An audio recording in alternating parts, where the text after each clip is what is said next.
Okay. Yeah. All right. Hi, guys. Are you ready?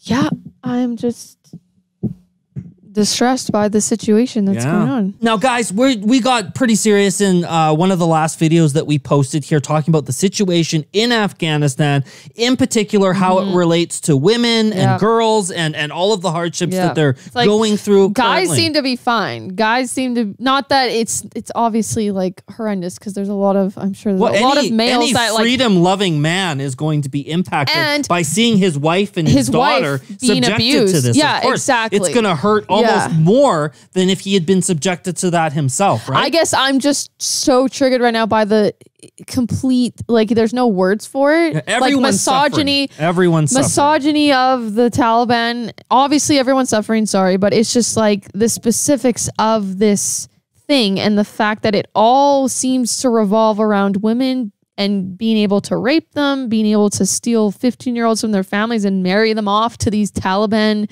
disgusting pieces of shit, like, mind my language, but seriously, like, it's like they want to their own women, like, it's just like women aren't even treated as like living anything beings. They're literally treated like a object that you can dominate and own and abuse and torment, and it's again, it makes my blood boil. She's mine too. And you know, one of the things that we're going to be taking a look at in this episode is, well, Taliban's rise, so we're looking at that, but this is as it pertains to India. So this is from a channel, Gravitas Plus. Now, I don't know if these guys are any good. I don't know if they're unbiased or really biased or anything like that, but definitely the title caught our interest because we want to know what is the threat to India in regards to the Taliban's rise. It says here in the description, the Taliban is getting stronger each day. The threat to India cannot be downplayed, with hostile neighbors already intent on breaching borders. The Taliban could act as a force multiplier. And so they're going to go into some of this here. I'm really curious to hear what they have to say. Hello and welcome to Gravitas Plus. I'm Palki Sharma Upadhyay. The great war on terror is coming to an end, not by defeating the enemy, but by retreating from the battlefield. The United States of America, the country that started this war, is abandoning its bases in the dead of night. It's exiting the war, putting the onus on Afghanistan's neighbors to clear its... And you know what? When they abandoned it in the dead of night, it allowed an opportunity for a bunch of people to come into the base and start looting and pillaging. So they probably could have done that a little bit better. Were they trying to not be obvious when they were leaving, and that's why they tried to do it in the middle of the night? I don't know, but apparently people were going in and grabbing computers and whatever, basically whatever wasn't chained to the floor, and probably anything that even was chained to the floor. Yeah, probably was not a good strategy. In 2001, America invaded Afghanistan with this promise. And now, the Taliban will pay a price. By destroying camps and disrupting communications, we will make it more difficult for the terror network to train new recruits and coordinate their evil plans. 20 years on, it has nothing to show for this sorry adventure and doesn't even want to discuss it. I want to talk about happy things, man.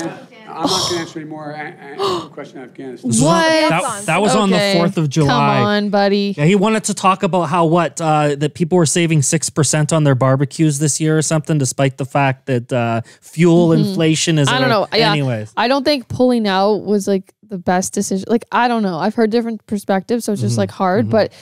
like, again, in the last video, I was saying it needs to be some sort of team effort. Like, I get that, like, the war was sort of between specifically somewhat like the States and like Afghanistan, but like the Taliban is sort of like, if they wanted, they probably want like world control if they could. Like, they're invading other nearby countries, and so it's sort of like, and whoever's allied with the States, like, you know, they should maybe, and when the Canadian troops were there, but then they pulled out, but then they don't really get it, then it all ended up falling on the U.S.'s shoulders. So I don't know. There needed to be more support. That the Taliban isn't the only group out there that has nefarious aims. Like ISIS and Al-Qaeda. As I understand it, they're sort of the lesser of the evils in the sense that they don't want to take over the world. I could be wrong on that one. I think the other question that I have is, didn't they have sort of 20 years to equip the Afghan forces to be able to sort of withhold or hold their own territory? So, I mean... Yeah, like she's kind of saying, you know, they did that for 20 years and then there's like nothing to show because they're just taking it over again. Like, what was the point? They needed to sort of build up some sort of force to resist this, or this is a tough target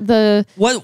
I don't know what they were doing. What do you guys think? Should they have withdrawn? Did Biden make the wrong choice? Was this the only choice he could make? Well, I'm sure because of what's happening, most people are probably going to be like, that was a mistake. Look at what you did. Look at this, so bad. Why would you pull out? But there's reasons why he did that, I guess. And I don't know, like the states, like how much was that costing the states to be doing that? Like, not that the lives are worth any less than like money at all or whatsoever, but it's sort of like there needs to be like a team effort. Like if a country can't keep sustaining that, like just with COVID, like I think it has to also do with COVID because the states probably so much more in debt. Absolutely. Like I think that it's the timing of this in regards to COVID and the economy and everything.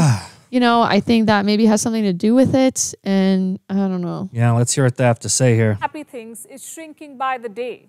The Taliban is growing stronger, capturing land with virtually no resistance, undoing decades of progress in a matter of days. Look at this map. On the 13th of April, a day before America started its withdrawal, this is what Afghanistan looked like. The areas in gray Taliban control. were in government control. The Taliban was limited to the hinterlands. Sorry, what is contested? Contested means that either or? Yeah, it could sort of go either way. Some people say it's government territory. Some people say it's Taliban. Well, that's why they overturn it so fast. Look at how much is contested. Look at the government didn't even have. Well, they had a stronghold around Kabul from the looks of it. But so the Taliban. Okay, so we're so ignorant? Uneducated, on this topic. So we want to do more videos of sort of like the origins and more. We're going into this somewhat sort of blind. Somewhat blind, completely blind. Well, we know what the Taliban sort of is, basically. But it's like, so with the troops, when the U.S. troops were there, it's not like Taliban didn't have control, according to this too. Like, I guess they had control over certain areas and maybe they were just sort of helping civilians to be in the uncontrolled. From looking at this, how active they were at the periphery and in those hinterland areas. Yeah, we didn't even have this indication that they were in control of a lot of the country already. They were controlling it. The 13th of May, the map changed to this. By the 13th of June, it changed to this. And on the 13th of July, it looked like this. Shit. These are some dramatic gains. In 3 months, the Taliban have taken more than 80 districts. Oh my God. So much for America crippling their network. If anything, the Taliban is stronger today. This is a new generation of terrorists, not the ones we saw in action in the 1990s. Today's Taliban has more than 85,000 full-time fighters. What do they do? How do they fund this? Full-time fighters. Yeah, you know what? I think that's another video we're going to have to watch to figure out where are they getting funding from.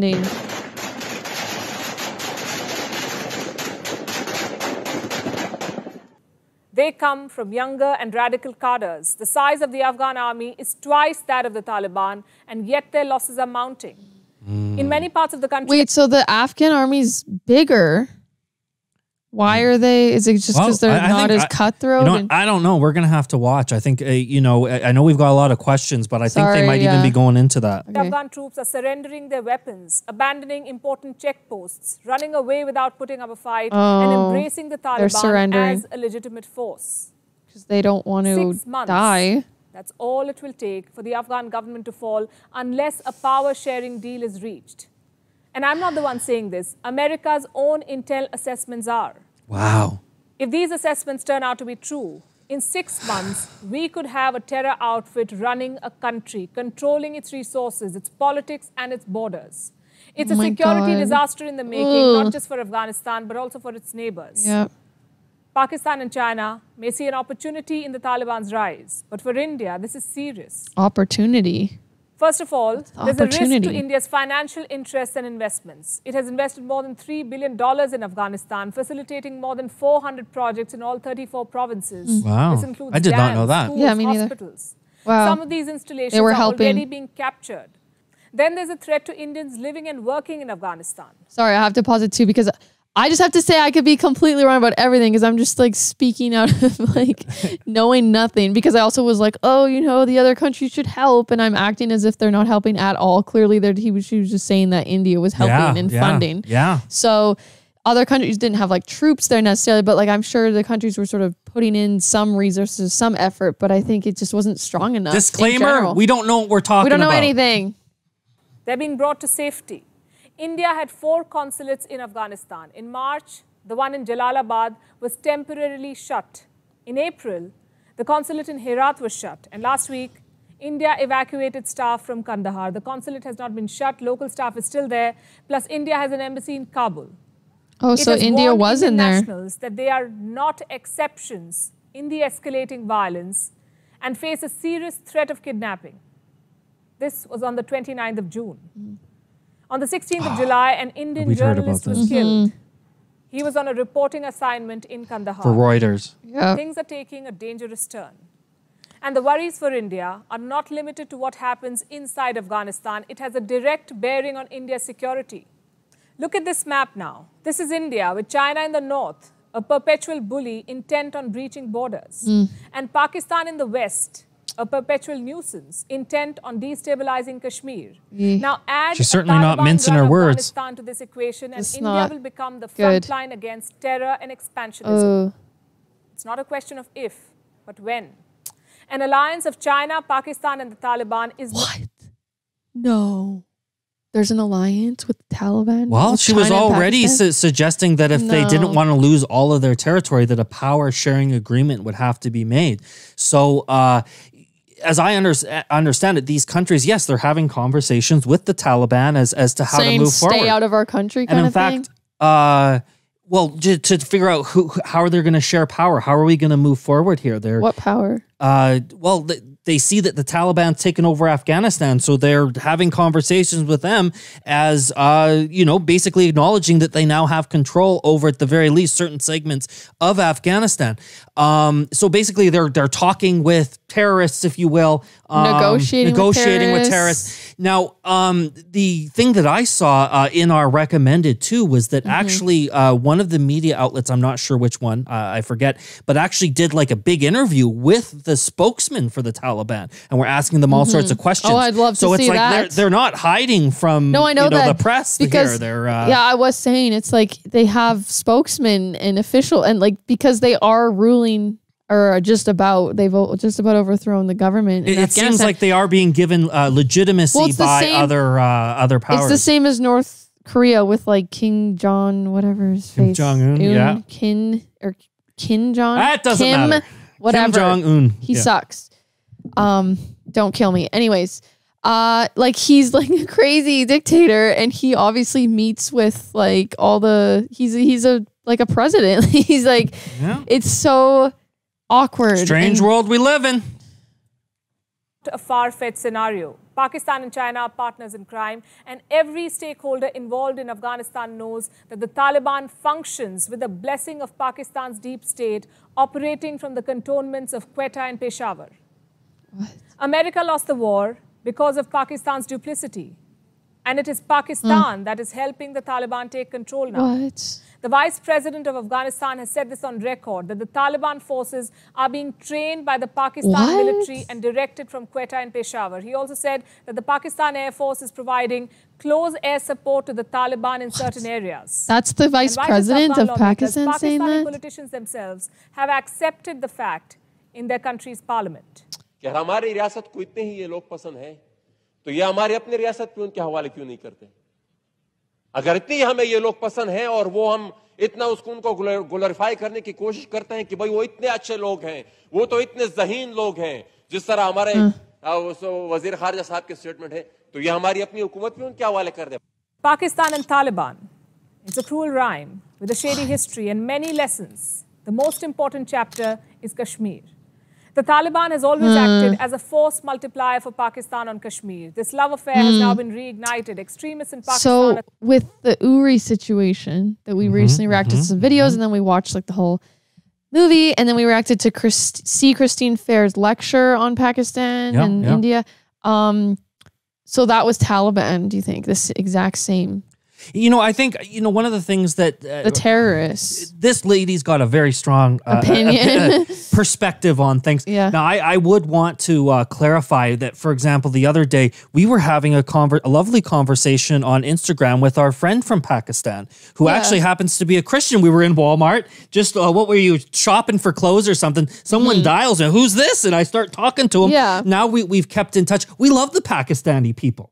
Oh yeah, no, I'm talking about the. And we just want to I personally just want to sort of clarify that because I think some of the language she's using is very strong, but I just want to let people know where we stand.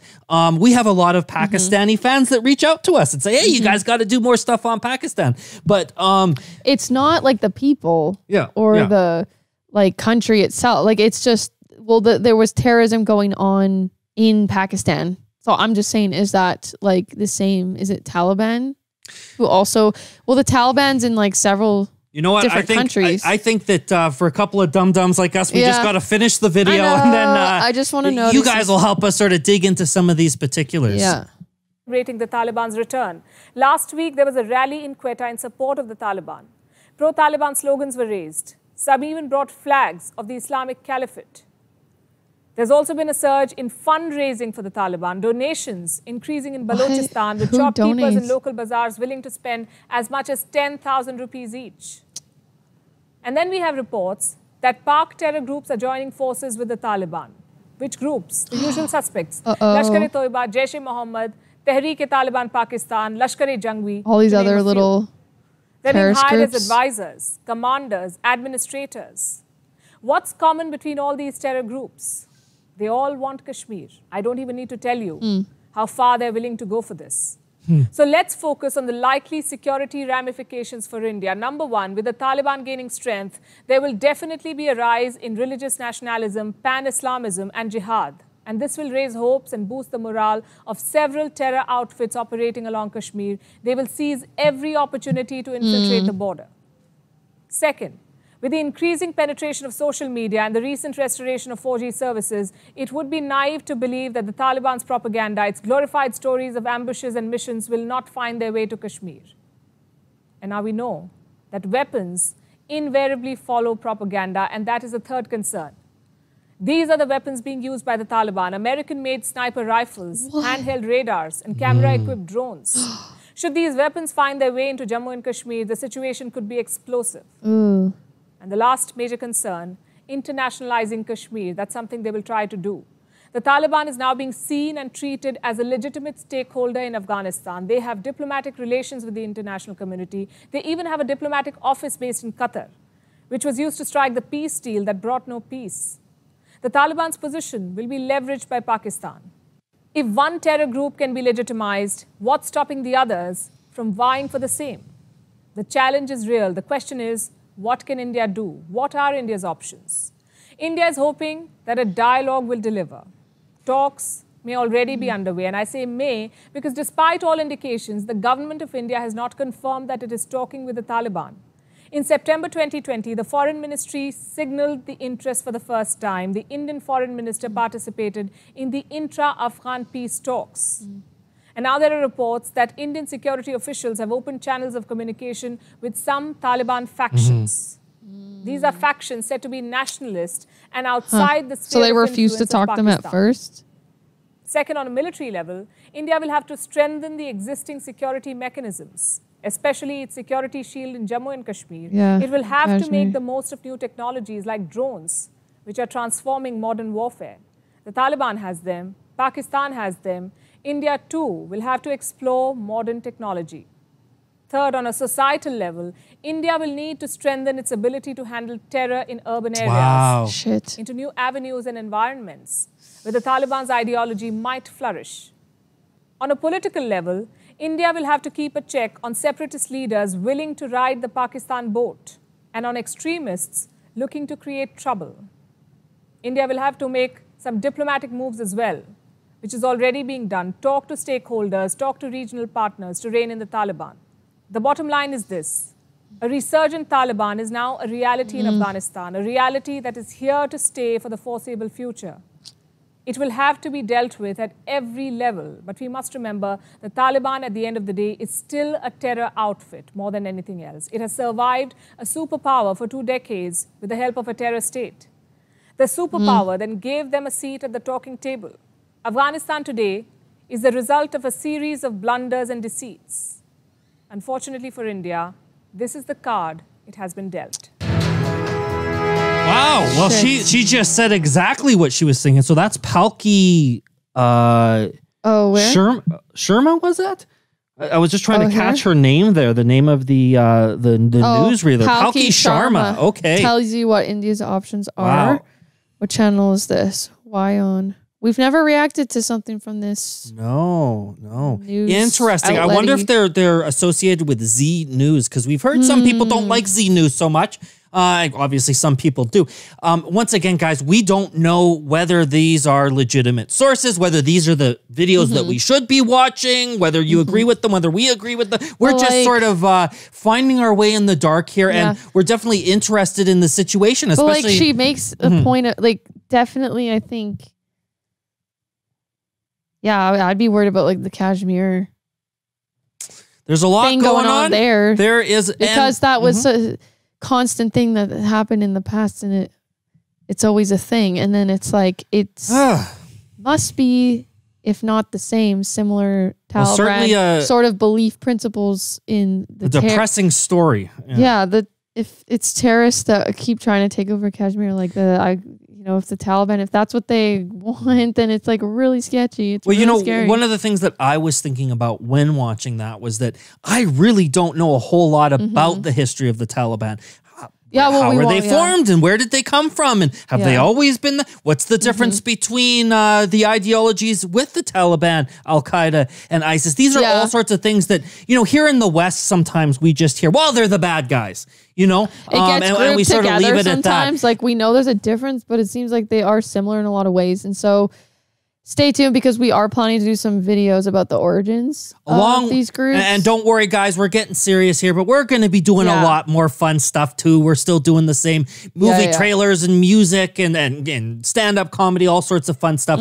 But today we thought that it was extra important to take some time to resonate on this. If you haven't subscribed already, please do so. You can ring that notification bell so that you can be updated every time we upload a new video. We do plan on doing some more stuff around these situations moving forward. Maybe even bringing in, a guest speaker or something like that, or someone that we can actually have a conversation with. Who actually knows what they're talking about and is educated on the matter. Instead of us, but, instead of us dum-dums. You got to start somewhere, and our way of starting is to check out some stuff on YouTube. Check it out with you guys, and that's sort of part of the process. And so we very much appreciate you spending some time with us. Our hearts go out to you. This is Internet Rabbit Hole Daily. I already signing off. Bye. Bye, guys.